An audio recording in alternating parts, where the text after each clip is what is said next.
Hi friends, welcome to the lesson of equations with fractions. Okay, so in today's video we are going to be discussing these examples. Okay, so when you see these, you can see that first one is quite easy, and when you go down, the sums are getting a little advanced, isn't it? So I hope you will enjoy this video. I will make it enjoyable, and not only that, I have included a small past paper question so that you will know that the time you invest in watching this video will really be beneficial for you in your examinations. Okay, we'll do this past paper question as well, which is relevant for this section. Okay, so without delaying, let me start. All right, so our first example is 5 over x is equal to 3. Okay, so here you can see that the x is the denominator here, and you have to find the value of x. So in equations, we have to find the value of unknown terms. That is what the ultimate question is, find the value of x, isn't it? So what we are going to do here is, first you have to make this x stand alone in one side of the equation, and you have to send the rest of the numbers to the other side of the equation. All right, but here we have x as the denominator, so we should first take it to the numerator side. Okay, because we have to find the value for x, and it cannot be found when it is in the denominator. Okay, to do that, first what we have to do is we have to multiply this x with 3. Okay, let me show that.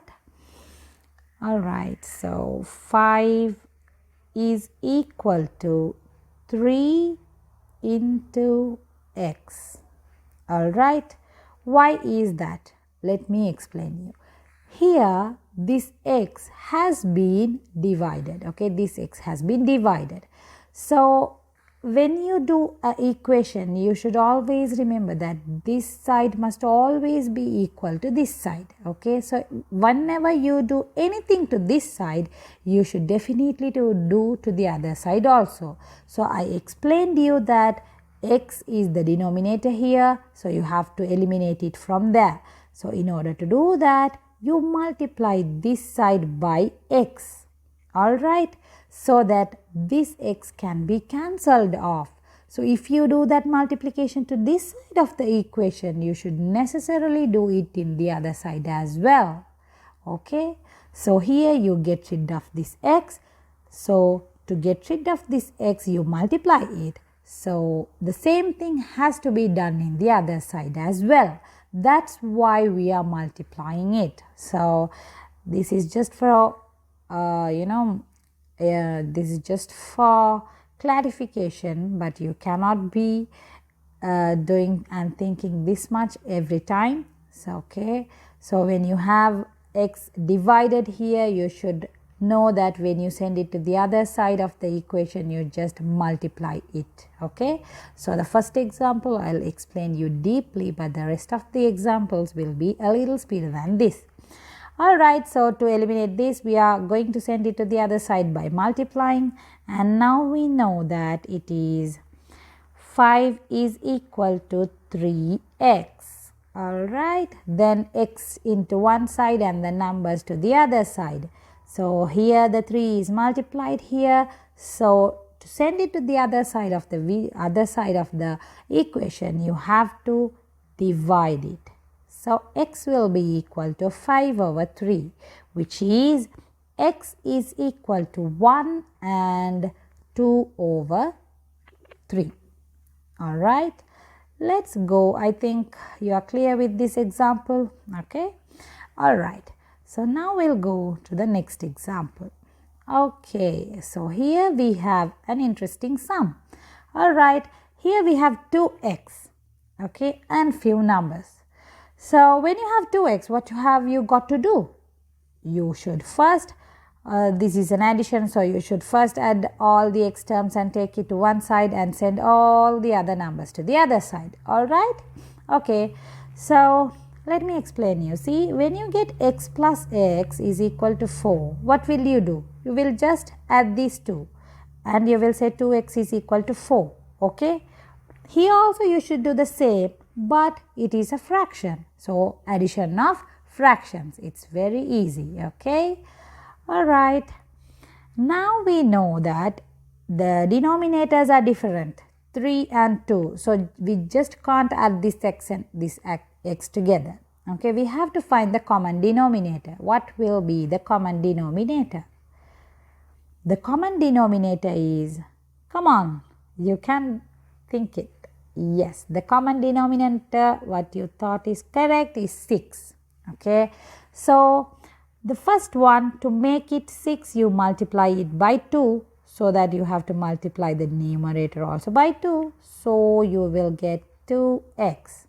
And this denominator, you had to multiply this by 3, so that you get 6. Now you have to multiply this x also by 3, so that you will get plus 3x is equal to 4. Alright, so 2x plus 3x is 5x over 6 is equal to 4. Okay, now what we have to do? We have to send all the numbers to the other side. First we will send this denominator of 6. Okay, how do you send it? It has been divided here, so when you send it to the other side, you have to multiply. Okay, 4 times 6. So 5x is equal to 24. Therefore, x is equal to 24 over 5. And you can make it as a mixed fraction, 4 and 4 over 5. Alright, so that is this sum. I hope you understood that as well. Alright, so we'll move on to the next example. And I suggest you, if you don't get these answers, see, I suggest you to pause the video for a little and do this sum on your own. Okay, then the rest of the sums you'll understand it better.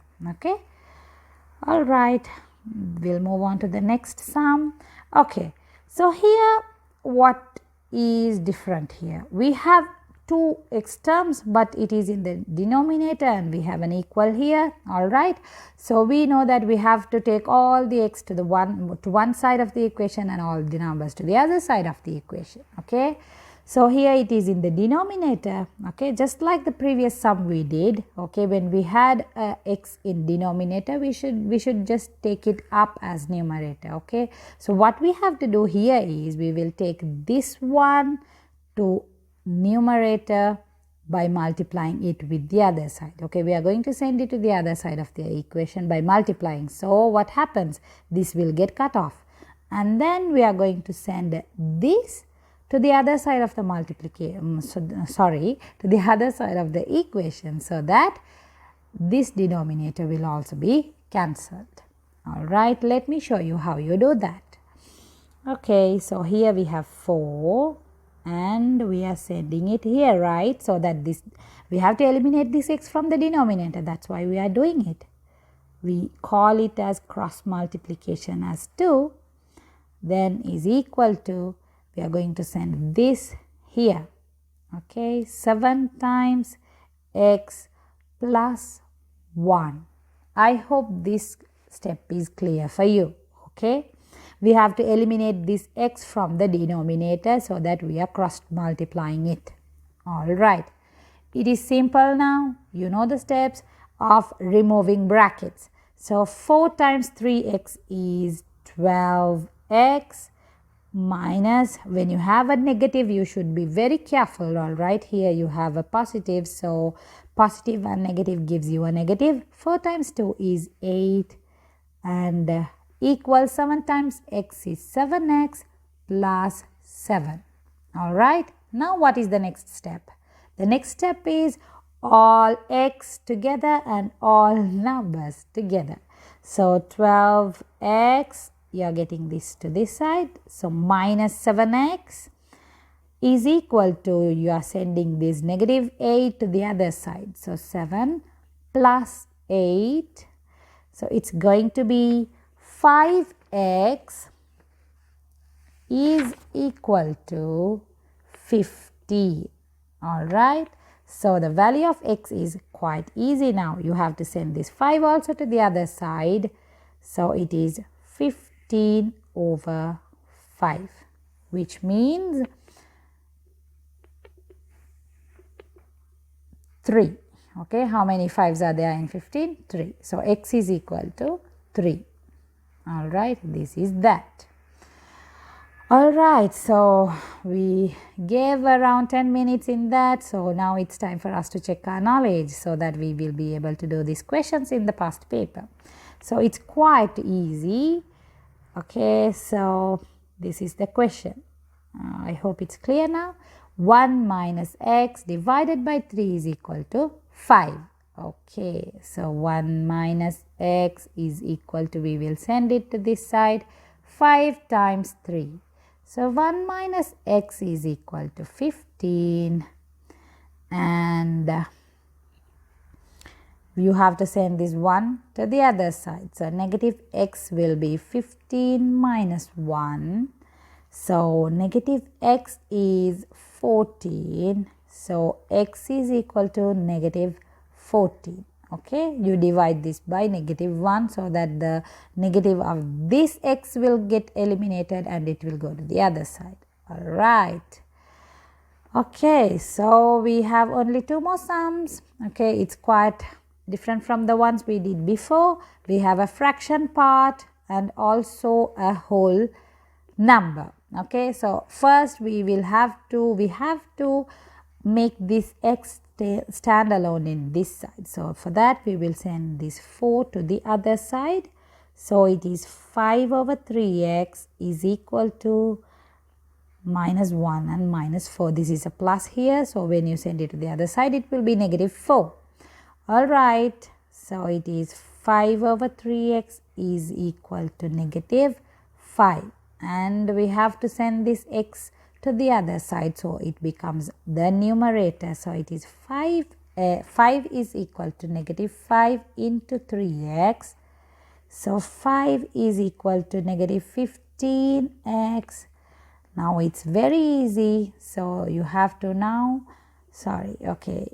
you have to send this 15 to the other side. So x remains there. So 5 divided by 15 is equal to x. That is, x is equal to how many 15s? How many 5s are there in 15? It's 3. So it's negative 1 over 3. Okay, you don't have to put the negative here. All right. So it's negative 1/3. All right. Okay, so this is the sum. Okay. Right. So we have come to the last sum of the video. So I suggest you please pause this video. Please pause this videos, okay? And you try this sum on your own, okay? I challenge you that you will get the answer correct, okay? I challenge you. 2 is the answer. 2 is the answer. Okay, we'll see whether you get this, okay? To get the maximum out of this video, you should try it yourself. You can't achieve good results in maths just by watching a video, okay? You have to try it on your own so that you will not forget it, all right? Okay, so here the same thing. We have 2x, okay? It can be a long sum, but it has only the basics that we have discussed so far, all right? So we have x's together and we have a subtraction here, okay? So when you get x plus x as 4, what did we do? We just added it, isn't it? But here we have fractions. We just can't deduct it. We have to find the common denominator because the denominators are different here, all right? Okay, so 4 and 5, what is the common denominator? Right, 20 is the common denominator. All right, so we will say 20 is the common denominator, and here you have to multiply this by 5 and multiply this by 4 to make it 20. Am I wrong? Right, I'm correct. Okay, so if you multiply this by 5, then you have to do the same to the numerator. So you multiply by 5. Alright, then this is you're multiplying by 4. So here also you have to multiply this by 4. So it is 2x minus 3 is equal to 1 over 20. Okay, and the rest of the sum is going to be very easy. You are going to remove the brackets. So it is 5x minus 5 minus 8x plus 12. Okay, see why I said, okay, let me do that. Alright, see here you have a negative and negative, so it becomes positive. Alright, now we'll add up the x's and see, this is an x, this is an x. So we add it up, and I forgot this one is equal to 1 over 20. Alright, so it is negative 3x, isn't it? So negative 8x plus 5x is negative 3x plus 7, okay, plus 12, negative 15, difference of sign. So you take the difference and the biggest number sign, that is plus. Alright, okay, over 20 is equal to 1 over 20. Okay, now the interesting part, we are going to make this x standalone. For that you are going to send all these numbers to the other side. So negative 3x plus 7 is equal to 1 over 20. We are going to send this to the other side. Alright, so this will get cut off. Alright, so it's negative 3x is equal to 1. We are sending this to the other side, 1 minus 7. So it is negative 3x is equal to negative 6, which means x is equal to negative 6 divided by negative 3. Okay, when you get negative and negative, you get a positive answer, that is 2. So at the beginning of the sum I told that the answer is 2, and here is how you got that 2. Alright, I hope you understood the lesson very well, and thanks a lot for joining, and